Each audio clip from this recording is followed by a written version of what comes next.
I have 2 seasons of 2 shows to review. So let's first start off with She-Hulk. I put out a tweet when I saw the first 2 episodes, I believe, saying that it was better than I thought it was going to be, but I still wasn't in love with the show. I kind of remain the same. In fact, maybe my opinion's lowered a little bit, but I have quite a lot of thoughts on this show, particularly since the finale is so fresh in my mind. But finale is a very interesting case on how I view this show, because the finale was interesting, but I really can't talk about it without talking about spoilers. So I'm just going to give a spoiler warning right ahead. I don't know how much spoilers I will discuss because it isn't a particularly spoiler-filled show, but except for maybe some stuff within the last episode.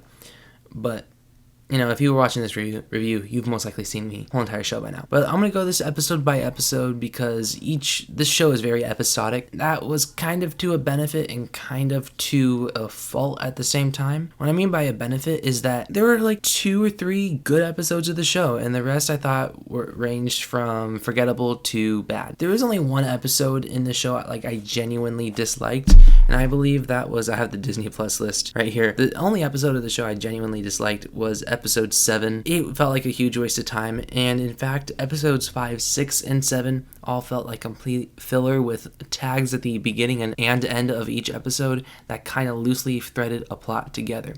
And then what they do with it in episode 9, we'll talk about then. Let's talk about episode 8, because that was my favorite episode of the show. And it's not just because Daredevil's in it, partially because Daredevil's in it and he's awesome, but it's the fact that they brought Daredevil in this show without really feeling like he's written for the show. He's written in the show as his character, and he's in She-Hulk. Of course, it wasn't going to be perfect to bring in his character in the middle of She-Hulk and have it be note for note perfect for how the Netflix show is. Charlie Cox brought a lot of warmth and heart into the character, as always. It's nice to see him, and the dynamic that him and She-Hulk had was very strong, and I like where they went with it, even though how much Twitter will complain about it. And in fact, another episode I quite liked was episode 4. I thought that was a fun episode, and it was a simple premise, but it had some nice action. It felt like it was a story that felt somewhat contained, and it felt like a good episode of She-Hulk. But besides that, the rest of the episodes really didn't do it for me. And initially when I saw episode 9, I was laughing. I had fun with it, and then I thought about it, and then I kind of revisited some of the episodes and thought about it some more, and episode 9 did not work with me.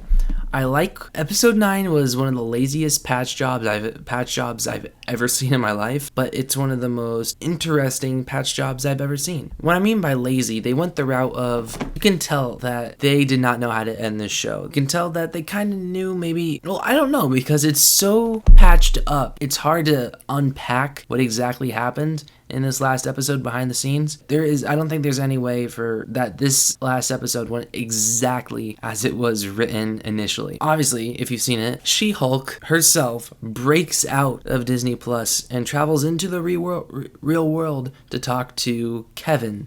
And, you know, obviously it's supposed to be Kevin Feige. And she complains about her show, says, this doesn't work, that makes no sense, I don't like this, and why does everything have to end with a Marvel fight? It felt like the show was just kind of smacking itself in the head, and then it kind of just erased the only storyline that we had going for it in the first place. But hey, we had fourth wall breaks, so, I mean, I obviously I was laughing when they made these jokes, and I was saying, wow, this is very creative, but like, it's something that just did not sit with me well. While it's not something I regret watching, if this was a short on Disney Plus, if that whole thing was like a 10-minute short, I would have loved it and say, let's have a show just like that. This last episode took the fourth wall breaks to a whole level that episodes 1, 2, 3, 4, 5, 6, 7, and 8 didn't even touch, to the point where it just felt really jarring and selective for the last episode.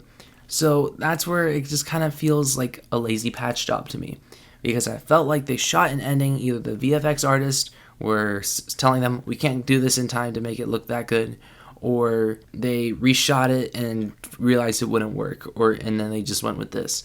Based off the trailers, I expected the CGI here to suck, and I will admit, it was not nearly as bad as I thought it was. I'm not going to sit here and tell you and lie to you, the CGI wasn't good. This is the biggest thing that this show lacked, was a creative sense of style behind the camera. And in the writing room, it felt like it played it very safe, very episodic, and I'll say the best thing about the show is Tatiana Maslany as She-Hulk. She embodied the character very well, and she had a lot of charm, and she brought a lot to it. And I really enjoyed that. That's what works about the Marvel movies or in shows. They have the most charming characters that people fall in love with, no matter how bland the visual storytelling is. And that's my biggest peeve of this show. Every single show kind of felt like it had its own thing going for it. Moon Knight was the dark cinematography and like that dark feeling that I thought Moon Knight was a very like good looking show. Miss Marvel was like a burst of energy where everything's always moving and it really had a solid direction, had a solid tone. WandaVision had that eerie feeling. Every show, even Loki had an amazing tone. This show had nothing. There's not one shot here that I go, oh, that's a good shot. And I get it's a She-Hulk show. Maybe it wasn't ever supposed to be that. But I need to feel effort put into this. Besides some lazy jokes and one actress at the center giving it their all trying to make it work. The lack of story and the lack of investment, you have to remember. And I hate to be that guy because I agree, we can have small scale stories in the MCU. But we also have to remember the MCU, it's the Marvel Cinematic Universe. It's the highest grossing franchise. It's the most, they put out the most expensive shows, the most expensive movies. And so when you have this much, this much that's supposed to be put in it, and then you get products like this, where it would be passable. If this were a CW show, I'd say, yeah, this is perfectly fine. But you have to remember, this is Marvel Disney Plus. This is one of the most expensive, supposed to be one of the most expensive, studios. It's just comparing them to the other shows and how the MCU is supposed to be really hurts it. And I really don't have much to say about this show because, besides the Daredevil episode, the episodes were just kind of effortless, aimless, with jokes that worked about 30% of the time. I'm going to tell you, episodes 5, 6, and 7 for me were rough. I just wanted the show to end. It really felt like we were moving from gag to gag. I had no attachment. The show's done, and I couldn't care less that the show's done. And I'm sad to say that. I feel like I'm going to forget this show. And that's sad that we're at this point. Whatever. I'm going to give She-Hulk a 5.3 out of 10. It's a very generous 5.3. The next show I'm going to be talking about is Rings of Power. I just got done watching the last episode and this is the most expensive TV show ever made, nearly $1 billion. And you can tell by looking at it, it's a good looking show. It really made me go, wow, my TV's nice. And it really had a nice presentation from beginning to end. Everything looked really good. Where this show lacks, I had a hard time motivating myself to turn on the next episode each week.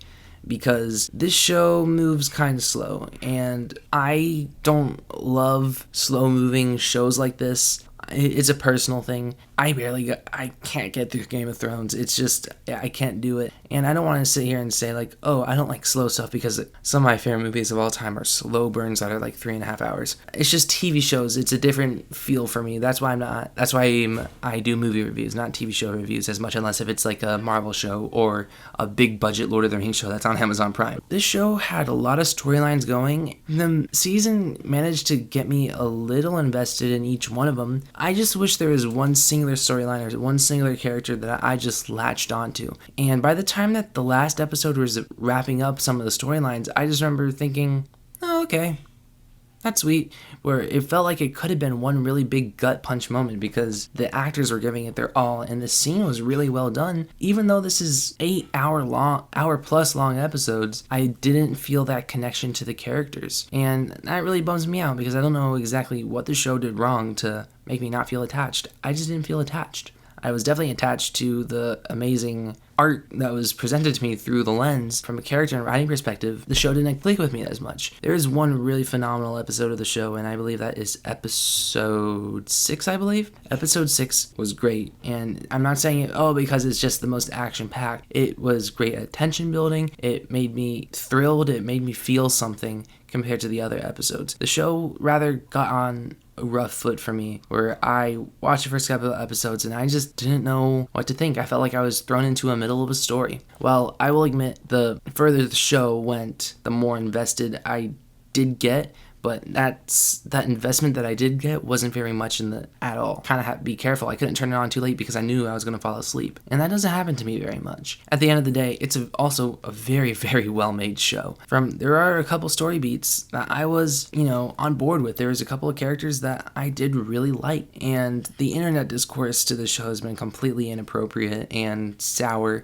And I'm not a big fan of that because at the end of the day, I want to watch season 2. I hope it's better. I am on the positive side of the show because it's nice to see a streaming show with such effort and cleanness that you see on the frame. It's nice to see care and effort put into a show, even though from a writing perspective, it wasn't the best. With shows like this, it's really hard to judge them based off the first season because, like, The Office is like the prime example I can think of. First season was fine, and then season 2 happened as the best season of the show. So I feel like maybe they'll take into consideration what people are saying about this season, not the haters that are complaining about every little move that the female lead of the show makes, but actually listens to the criticisms like what I have to say. I'm not saying me specifically, but the problems that aren't sexist, if that makes sense. At the end of the day, I am going to give it a very passable score because I know I'm not the biggest Lord of the Rings fan. I've seen each Lord of the Rings movie and Hobbit movies one time, and that's it. And I do need to watch them again because they're all,